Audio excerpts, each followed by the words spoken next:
Assalamualaikum warahmatullahi wabarakatuh. Perkenalkan, nama saya Ditendra Maharani AS dengan NIM 20203131 ingin menjelaskan tentang pembuatan komponen antarmuka grafis dari materi mata kuliah interaksi manusia dan komputer. Jadi nama saya Ditendra Maharani AS, NIM 20203131 dari kelas A S1 Teknik Informatika. Salah satu kriteria penting agar program aplikasi yang kita buat, 2. Mempunyai sifat ramah dengan pengguna atau user friendly.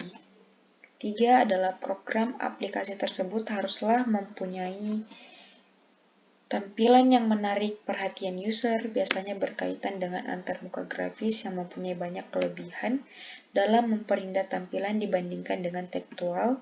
Untuk itu kita harus mempelajari bagaimana cara pembuatan komponen antarmuka grafis.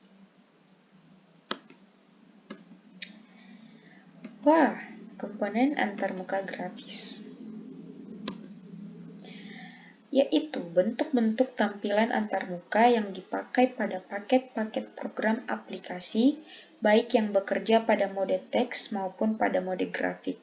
Komponen antarmuka grafis antara lain yaitu sebagai berikut. Yang pertama, tombol tekan. Yang kedua, ada spin box. Dan yang ketiga, ada list box. Keempat, ada combo box. Kelima ada label BO, dan keenam ada tombol radio, dan ketujuh ada checkbox.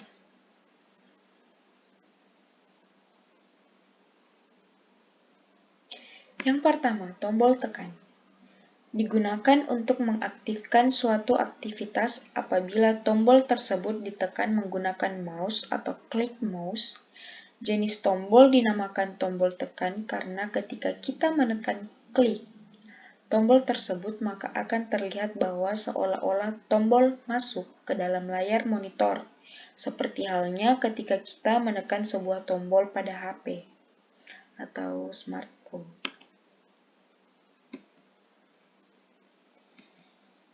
Yang kedua ada spin box komponen.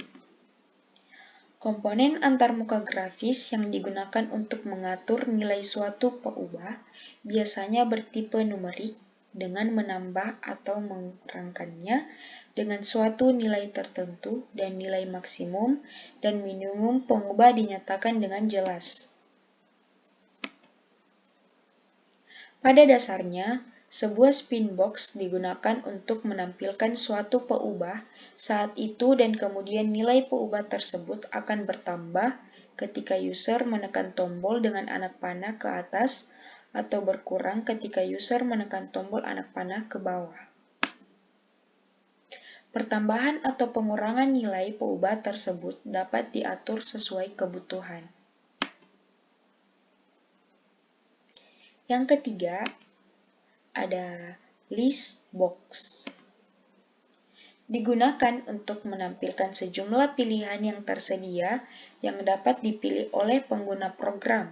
Biasanya, pilihan yang dapat dipilih berupa pilihan tunggal, tetapi dalam kondisi tertentu juga dimungkinkan untuk membuat pilihan jamak atau multiple choice. Pada dasarnya, sebuah list box hanya terdiri atas bagian yang digunakan untuk menampilkan pilihan-pilihan yang tersedia.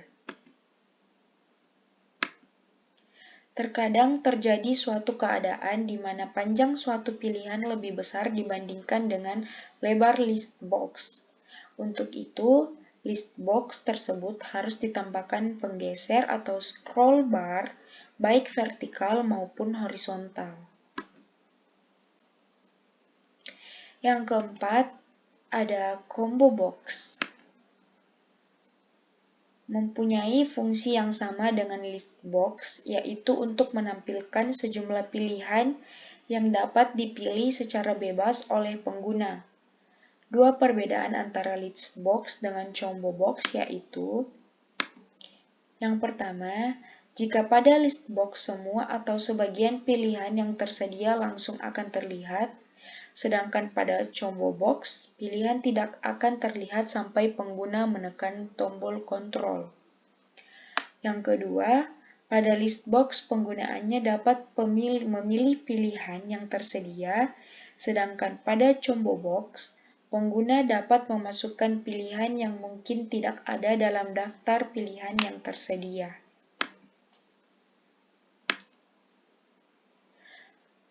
Dan berikutnya ada tombol radio dan checkbox. Sejumlah pilihan yang memungkinkan pengguna untuk memilih salah satu pilihan yang tersedia. Pilihan tersebut dapat bernilai on atau off yang ditandai dengan tanda tertentu.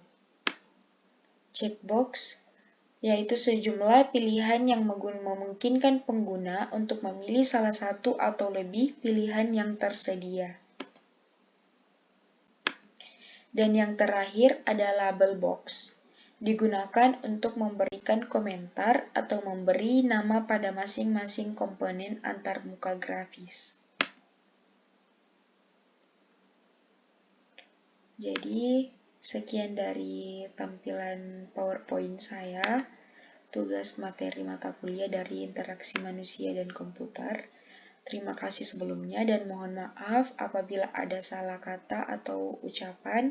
Mohon dimaafkan dan semoga bermanfaat untuk kalian semua. Terima kasih.